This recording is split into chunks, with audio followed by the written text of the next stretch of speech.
Hey, it's JP from the Junkies. Football season is finally back, and BetQL is ready to help you win more consistently this year. BetQL is an absolute game changer if you're looking to find trends to help you win. Make smarter bets on spreads, totals, player props, and more. BetQL has already helped over 300,000 people with powerful analytics and community insights. Don't fumble away your cash this football season. Visit BetQL.com for their free daily analysis today. That's BetQL.com. They love it on Nebula. They're wild about it on Taurinus. Even on Motus, where they don't like anything at all, they eat it up. This is the Bob and Jeff Show, starring Bob Lutz. I got tremendous pleasure from watching Dexter over the years. I don't know why you want to knock it. Jeff Lutz. I killed a guy in his sleep last night. What is he, Bob Huggins? The only thing you offer this show I hated the voice is your 19 impersonations that sound the same. 97.5 and 1240 KFH. Strap yourself in and feel.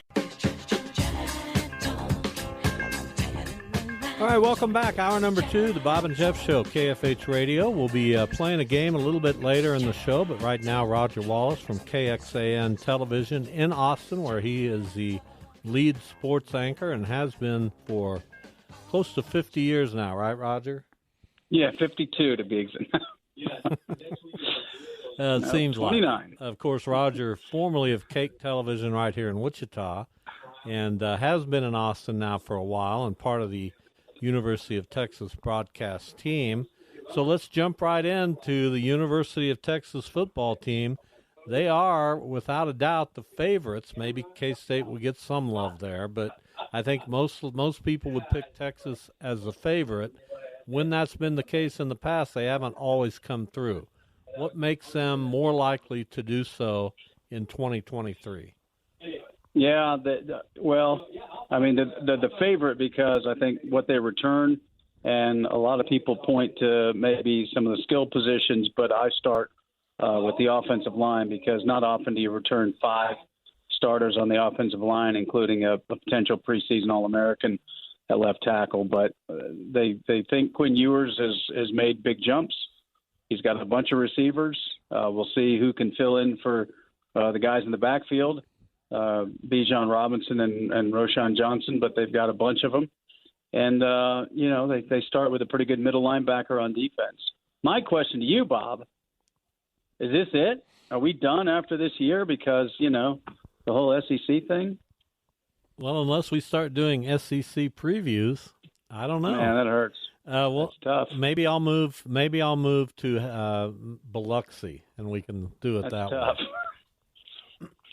I didn't know how it would affect me. I know, Texas is feeling already, the move to the SEC, and some people and places are having some choice words, but I didn't know how it would affect me like this. It could be emotional.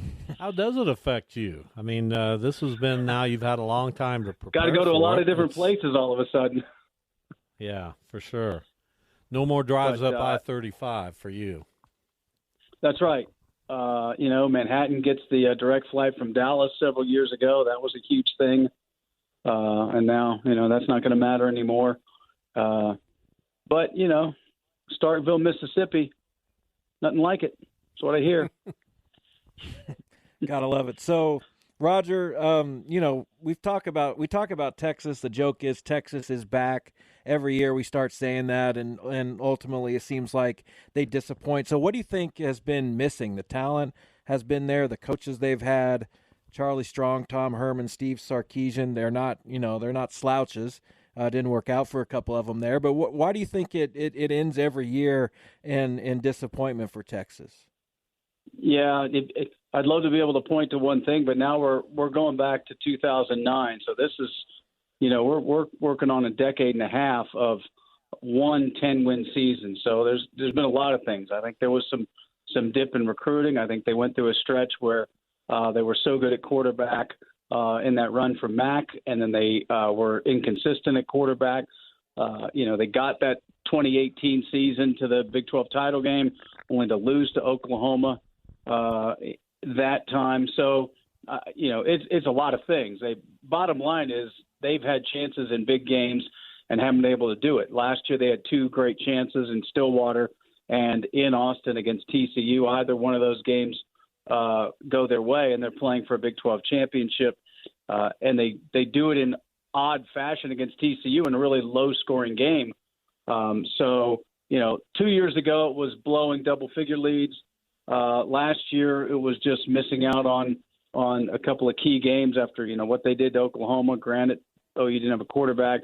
The win at K-State was really impressive. But they just haven't been able to win that one game to get them over the hump. And, we'll see. 2 weeks they go to Alabama. I don't know what we'll learn, because if they win, it doesn't help them win the Big 12 title. And if they lose, it doesn't hurt them. And that's what they want to do right now, is just get to Arlington one last time. 5 losses for Texas, all by a touchdown or less. We're talking Texas football with Roger Wallace, KXAN television in Austin. So we know Quinn Ewers is the real deal. You've mentioned that they expect him to be even better this year. But how do they replace that kind of good running back they had last year? Yeah, that was old school, wasn't it? With as much production as they got out of the running back position in this day and age. But they won't. I mean, Jonathan Brooks is good, but good so far when the games were out of hand. He started the Alamo Bowl because Bijan opted out, Roshan Johnson opted out, and they didn't have much success running the ball against Washington. Ewers had his best passing day yardage-wise. But I think, Bob, it kind of goes back to what I said. If the offensive line is as good as they could be, it might be that old, the Denver Broncos formula when they could put anybody back there and have success running the football. So we'll see about that. But they're pretty talented. They're highly regarded backs. They've got a freshman from Orlando, C.J. Baxter, who's going to get a lot of playing time. He's a big back. So if he lives up to his hype, then they should be pretty good. But I don't think you can expect, 2,800 yards like they got last year from two backs. How safe is Steve Sarkisian just because of the move to the SEC? And if it doesn't go so well this year, could they look to turn the page as they start in a new conference? And what do you think he has to do to kind of cement that he's the guy going forward long term? Yeah, that's the 5 wins his first year, 8 wins his second. So you would think he needs to stay on that trajectory. Whether or not it's to get to Arlington, I'm not sure. I guess it kind of depends on what they look like and how things go. I think the last thing they want to do is do this again and have the fourth coach since Mac Brown. But then again, as you guys know, there's a lot of cooks in the kitchen at Texas. So if things go mediocre, yeah, there's going to be a lot of talk. I mean, it's year 4. Charlie Strong only got 3 years, and Tom Herman got 4 years. So if things don't go well, or year 3 rather, then we'll certainly hear about it. Especially as you said, going to the SEC and the notion that if you can't compete for a Big 12 title, you have no chance to compete for an SEC title or even upper division or however the SEC looks when they start playing there next year. Talking Texas football with Roger Wallace from KXAN in Austin. So take us inside this quarterback situation because Quinn Ewers has a proven track record. They've got a couple other very highly touted guys, including Arch Manning. How much is that breathing down the neck of Quinn Ewers at all? Are fans restless to see Arch Manning take this job, even as young as he is? How's that all working in the quarterback room at Texas? Honestly, Bob, I think right now people are wondering who's number 2. I think, and partially because if Quinn Ewers isn't the guy at quarterback, then they've got some issues because that's Sark's specialty. He certainly had flashes last year. He was a bit inconsistent. So everyone's assuming, okay, Ewers is going to grow. He technically could just be in his second year of college because he left high school early. But what about Malik Murphy's kind of that guy that nobody knows about other than he's an incredible physical presence and he looked the part in the spring game, but he's been hurt. And then, of course, as you said, Manning, So that's what everyone's asking about is who's the backup if Ewers goes down, and how in the world would you keep both of those guys again next year? Assuming, let's say, Ewers has a good year and does go to the NFL. Well, then you got another one coming in. So who's your quarterback next year? But I don't think there's anybody clamoring for Arch Manning to be the starter, because that means that Ewers isn't getting the job done, and I don't think Texas fans want to think like that quite yet. Is there still something to be said, Roger, for this relatively traditional approach to recruiting quarterbacks? I know Quinn Ewers is a transfer, but it seems like he's going to get his turn, then the next guy's going to get his turn, and maybe then the next guy after that. Whereas it seems like everywhere else is just you're waiting on who enters the transfer portal, and you go get that guy for a year and continue that. Is how obsolete do you think the Texas approach is, even if it's being done sort of almost by accident? Well, it's true, and I think it's also by what you're faced with. And then, Sark came into a situation where, he had some quarterbacks, and so I think you get into that situation when you maybe don't have a guy that you think can get the job done right away. But I don't think he did it at Alabama. So he knows that that's one way to go. But right now, I think he likes the idea that as long as he's got guys that he thinks he can develop and kind of have a succession plan, which goes to my point about, okay, Ewers plays well, goes to the NFL, then you have the next guy up and kind of take it from there. But he's going to do anything he can. So if there's a guy out there in 2 years and they don't think that they have the guy that they're 100% confident, I think he'll go do the portal. But I think the quarterback position, something, if he had his way, this is the way he'd do it and continue to develop guys. Big 12 previews continue. We're talking Texas football with Roger Wallace. So I know you're a basketball guy from your time here when we played a lot of basketball together. So you look at the Big 12, it's kind of landed on its feet much better than I think some of us thought when this Texas-Oklahoma move to the SEC was announced, especially in basketball. I got to think a basketball guy like you, even though the SEC is certainly top-notch as well, but the Big 12 looks really interesting in basketball. Man, you aren't kidding. I mean, well, look at this year. I saw something out today, and the number 2 ranked team in the Big 12 this year would be Houston. So you got one of the new kids already right there, giving it instant credibility from the new teams. But you're right; it's going to be stacked. And I don't, Rodney Terry, the first year full time head coach, he might not mind going into the SEC and trying his luck there, as opposed to what the Big 12 looks like in basketball. So, yeah, everything was centered around football. I think it's a push at best, or maybe even a step sideways to backwards in basketball. So that's good. That's going to be interesting to see one last year for Texas in basketball in this conference. The imbalanced schedule for the first time. I thought it was great that the Big 12, did it the old-fashioned way. You just play everybody twice, and there's your regular season champ. But yeah, you aren't kidding. The basketball didn't hurt themselves at all with the loss of Texas and OU compared to what they've got coming in, I wouldn't think. Crazy times in college athletics. Roger, always good to talk with you. We'll get you on in basketball season for your KFH Swan song, okay? Right on. Hey, thanks, guys. Always a pleasure to talk to you guys. All right, thanks. See you later. Roger Wallace from KXAN in Austin. Jeff's got a game. We'll take a break.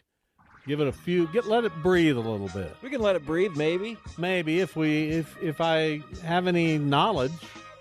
Never know what you're going to throw at me. Never know. But we'll give it a shot. This is the Bob and Jeff Show, KFH.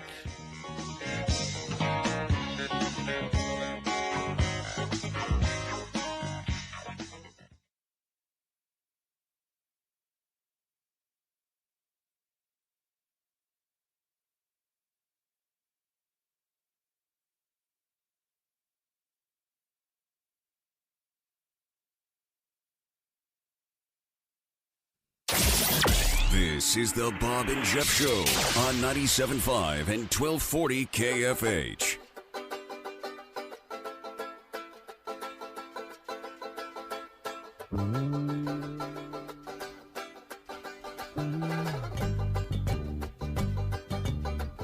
Sweet City Woman from the Stampeders.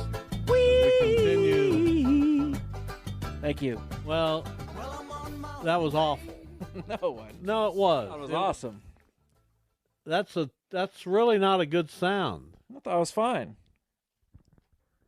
You try it. I don't reach those high notes anymore. I thought it was good, Jeff. But I can. But I appreciate it, Max. No, it wasn't good, Max. Let's hear the signal for time to play the game here on the Bob and Jeff Show, KFH Radio. Tomorrow on the show, we'll preview Texas Tech with Don Williams from the Lubbock Avalanche Journal. He's We'll still also around? have Brandon Clark from Derby High School talking about Derby football. What's the game today? I'm going to give you a manager's path. The teams he's been with in order, and you're going to tell me the manager. Sound good? You're going to give me the current team at the end of the path? If they're on a current team. All right, let's And go if they're for it. not, they're not. Giants, Cubs, Reds, Nationals, Astros. Well, that's Dusty Baker. That's correct. See, we started off fairly easy for you. You're 1 for 1. You feel good? Well, I mean, I don't know. I mean, that was easy. Yankees, Reds, Mariners. Lou Piniella. Ooh. Do you know the last two? No, don't need to. But do Not you? part of the game. But do you? Well, I have to think about it. Not really. Who are they? Devil Rays and Cubs. There you go. Next. You might get all of these. Yankees, Diamondbacks, Rangers, Orioles, Mets. What? Yankees, Diamondbacks, Rangers, Orioles, Mets. Buck Showalter. Yes, that's correct. He's the current manager of the New York Mets. We end with the Mets on that one. We'll start with the Mets on this one. Mets, Reds, Orioles, Dodgers, Nationals. Bobby Valentine. No. I'll say him again. Mets, Reds, Orioles, Dodgers, Nationals. Yeah. That's a tough one. It is kind of tough, but it's not that tough. Give me a hint on the first name. Well, the Mets, he won a World Series. That's a tough one. Is it? It's not Davy Johnson. It sure is. How about that? How about that? Don't remember him with the Diamondbacks. Well, he wasn't with the Diamondbacks. Who'd you say? Mets, Reds, Orioles, Dodgers, Nationals. Don't remember him with the Dodgers. I don't really either. Frankly. But that's just the way Honestly, it is. I have no recollection of him being with the Dodgers. Yeah, I don't know what to tell you. Rangers, Chiba Latte Marines. Mets, Chiba Latte Marines, Red Sox. Huh. Who's that one? That's not Bobby Valentine, is it? Is it? I think it It is. is Bobby Valentine. Here's a guy who's in the Kansas Sports Hall of Fame. Ralph Houck. Phillies, Expos, Twins, Angels. Phillies, Expos. Oh, our good friend Gene Mock. Gene Mock is correct. Man, we're not going to get a ton of... I mean, I've got several left, but I don't think we're going to go all... Well, I'm good at this. You are okay. You couldn't do this. Of course I could. Of course I could. Here's a tough one. Red Sox, A's, Angels, Expos. Wait a minute. Slow down. Red Sox, Angels. Red Sox, A's, Angels, This is easy. Dick Expos, Williams. Padres, Dick Williams. Mariners. That's correct. I'm killing this. Yeah, I should have made it harder. What do you mean you should have made it harder? Just because I'm doing well at something, you can't give me a compliment. You can't say this is really good. No. Why? Here's an easy one. Mets, Braves, Cardinals, Yankees, Dodgers. Mets, Braves, Cardinals, Yankees, Wait, start again. Dodgers. Mets, Braves. Yes. Who else? Cardinals, Yankees, Dodgers. Well, that's Joe Torre. Yes, easy. Super easy. Marlins, Yankees, Phillies. Marlins, Yankees, Phillies. Yes. That's a tough one, Yeah. isn't it? Is it? Marlins, Yankees, Phillies. Yeah. Why am I not able to come up with that one? Why are you struggling with that? Give me a hint on the first name. You just said it. What? You just said it. What do you mean I just said The it? last guy. I don't remember what I said the last guy. You don't remember the last guy? No. Mets, Braves, Cardinals, Yankees, Dodgers. Well, that's Joe Torre. Okay, so same first name. Marlins, Yankees, Phillies. Joe.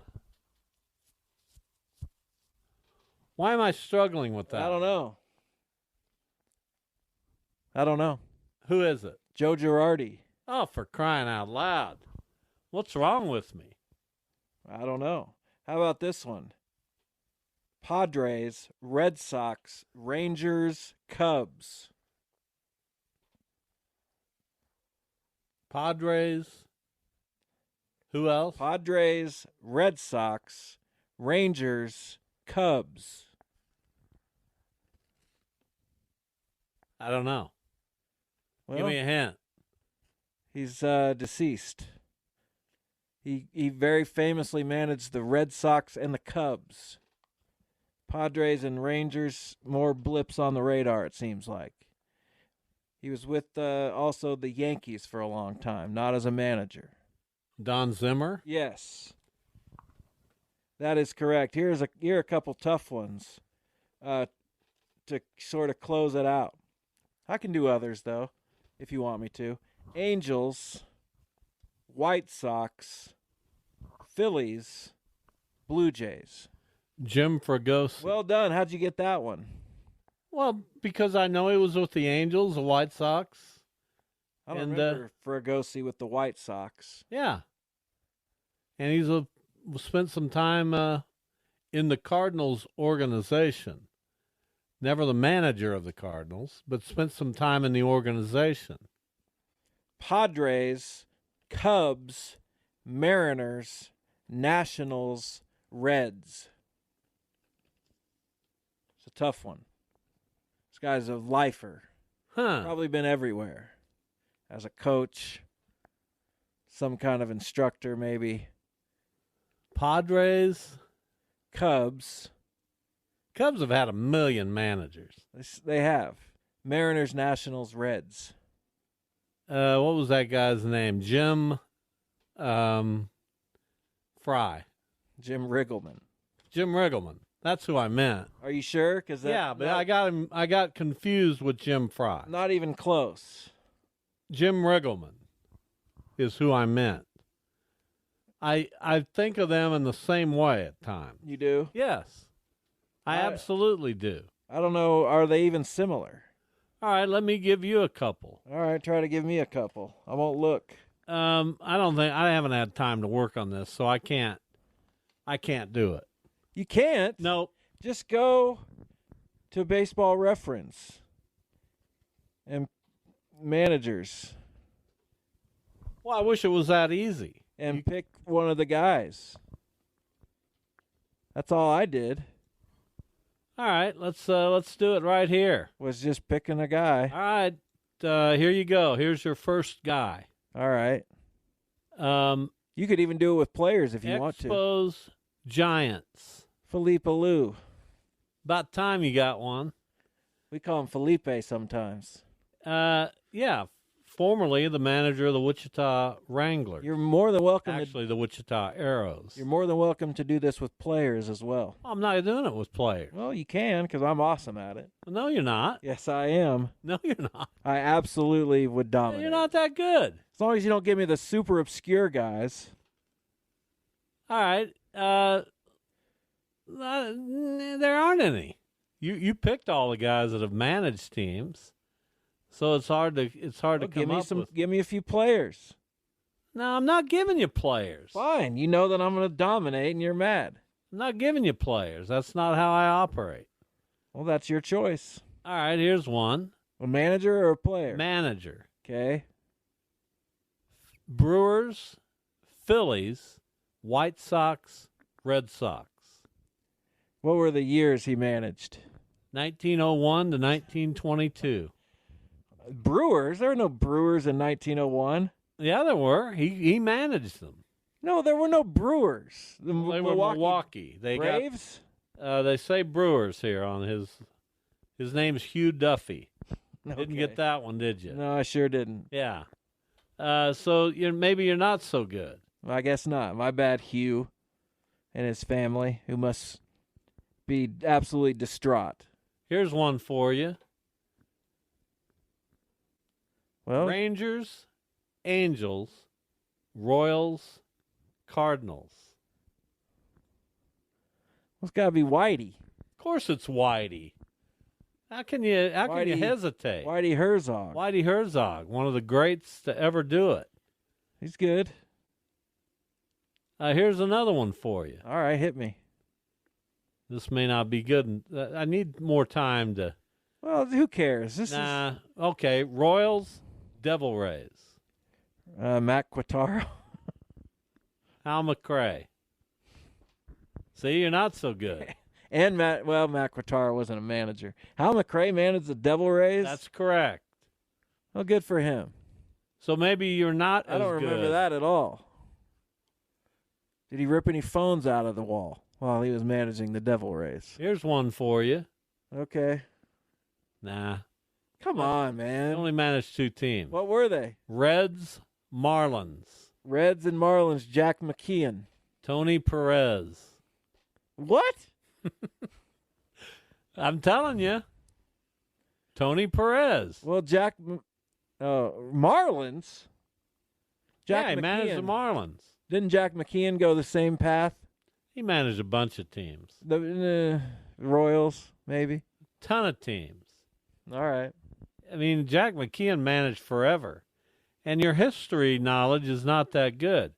Well, Here's one for you. Okay? Okay. This may not work out. No, it doesn't. Work it out. He managed the Angels. Mike Scioscia. The only team he ever managed. Managed them forever. He did. That's pretty impressive. Yeah, I would guess Mike Scioscia is the only player to play 10 years as a player for only one team and 10 years as a manager for only one team. All right, here you go. Dodgers, the Boston Bees, the Boston Braves, the Yankees, and the Mets. Casey Stengel. Well, what do you know? Well, if I'm glad I was alive for part of Casey Stengel because we just don't talk about him enough. Well, he's the old professor. We love Casey Stengel. I have a book about him. You should read it. And finally, I'll give you a relatively easy one to end it on. All right. Let me find that again. Or it can be sort of not easy. Here we go. This guy managed for a little while. He managed the Indians, White Sox, Mets, Expos, Marlins. Are you sure? Absolutely sure. What years? 77 to 03. 03, the manager of the Marlins, Renee Latchman? Had 2 winning years. Jeff Torborg. And on that note, with Jeff failing miserably. Good job. That was a good one. That's tough. But he managed a while. He and did. a bunch of teams. Gosh, I remember when he played. That's how old I am. Let's give you one more. All right, I appreciate it. We're going to give him one more as soon as I find someone worthy of being that person. And I haven't found it yet. But I will. You sure will. Because that's what I do. I'm running out of, ability to come up with names, so you probably could choose just about anybody. All right, here we go. Finally, the last manager managed 2 teams, the Orioles and the Rangers. Johnny O. There you go. Let's get to Robert. Robert? Who's been holding on line 4. Robert, welcome. How are you? It's We're doing well, Robert from Texas. That's right. It's been a while, Robert. It has. I happen to not be listening to the radio when y'all are on these days, so. Well, we wish we had the pull to draw you in. Well, but since we don't, I've been kind of waiting and listening in anticipation of your Texas preview, and your guy did disappoint, and Mr. Waters seems like a very nice guy, and I think he was being a little polite. But Texas has adopted the slogan of "Embrace the Hate" this year. So that's they've always got a lot of it to embrace for whatever reason. Yes, they do. A couple things. Like he mentioned, the running back from Orlando. That kid is actually a number 1 running back in the country. Recruiting the country. They are looking very highly at him. Ewers is playing well. They have the best O-line, best D-line in the Big 12. I would say probably the best linebacker.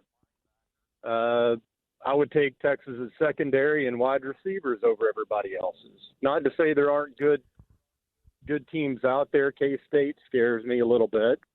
But we get them at home, and we haven't lost to them in, 6 years or something like that? So how much money would you put on Texas to win the Big 12, even odds? Even odds?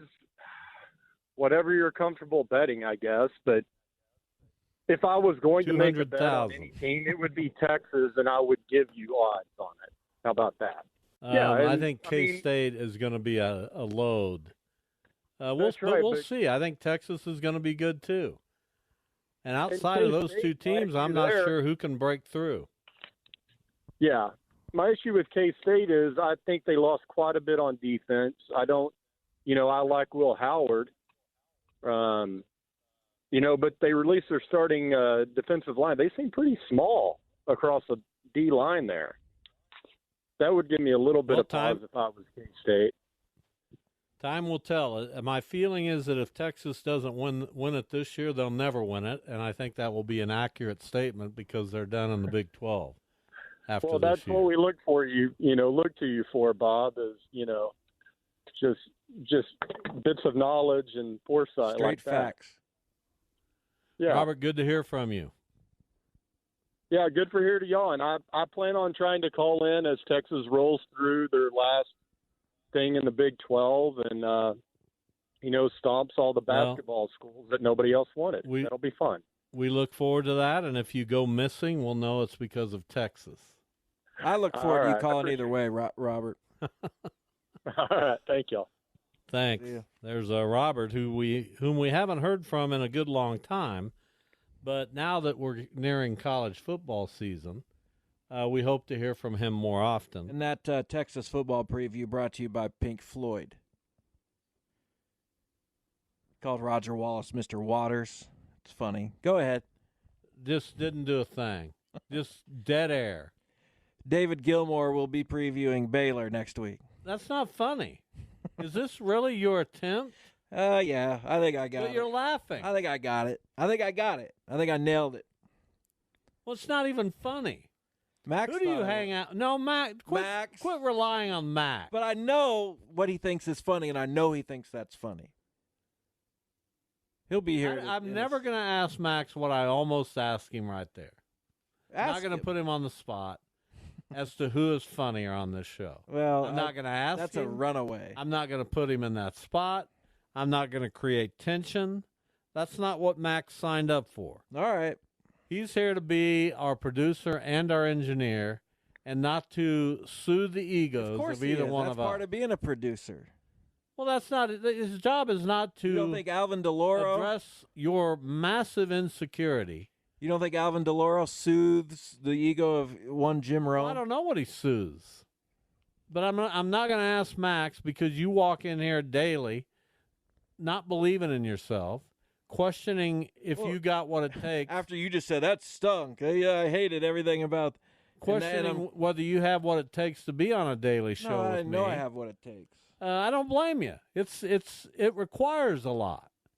Not really. It requires a lot. Most people I'm could tough probably to keep up with. Most people could probably do it. I don't think so. Yeah, I think they could. Well, name somebody else who's done it. If I can do it, a lot of people can do it. I don't believe so. Duda doesn't. Duda struggles to keep up with me. Jamin was in a whirlwind. It was almost like his eyes popped out of his head. No wonder he hasn't did this been show with me. No wonder he hasn't been seen or heard from since. Have you not talked to Jamin of I late? talk to Jamin all the time. Why doesn't he come on the show occasionally? I don't know. He's got a job and stuff, and I guess he doesn't get days off. I don't know. That's one thing I do have trouble relating to because I have more freedom now than I've had when I was working full time. I still have a job, but it's like I do most of my work sitting right here. Understood. So I still have a job, and it's hard for me to relate to people who actually go to a physical place to do a job every day because I haven't done that in a while. Well, you're looking at one. I can't relate to I'm you. literally doing it right now. Isn't that crazy? What are you doing right now? Going to a place to work. Well, you're here right now. Right, I went to this place to work. I'm going to another place after this. Well, I go to a place, I come downstairs. Yeah, but you're already home. Which is beautiful. And I appreciate the opportunity to do this from my home. It's fantastic. I remember the days of driving over to Douglas and Webb Road every day. And while I value those days as well, it's nice to be able to do this show in my basement. Do you think if the pandemic had never happened, we'd still be driving over to Douglas and Webb? I do think that. It's wild. The technology exists now to allow us to do this. It did then. No, it makes it sound good. Everything's good. We appreciate it. Of course. And I do have to get in the studio at some point because I've got to see Max and I've got to see our friend Tom Thurber, who the last I heard was moving to Alabama. Well, he's been saying that for decades. But he's actually got it planned for October. Well, we'll miss him. You won't miss him. I love Tommy. You don't love him like I do. Why is everything a competition? Well, it just is. Okay, well then I don't love him like you do. You know the first call I made when we started this show? It was to Tom Thurber. It wasn't to you. Well, you already knew I was. No, I figured I could figure cemented. out. The co-host was secondary. I got to make sure I got somebody working the buttons. I already knew I was in. Making sure all that works. Then I'll go out and find a co-host. I could go walk along Douglas and get a co-host. Okay. But the important thing to figure out for this I just show. said it was easy, and you argued. What was easy? Doing a radio show. I'm not saying it's easy, but I don't think it's hard.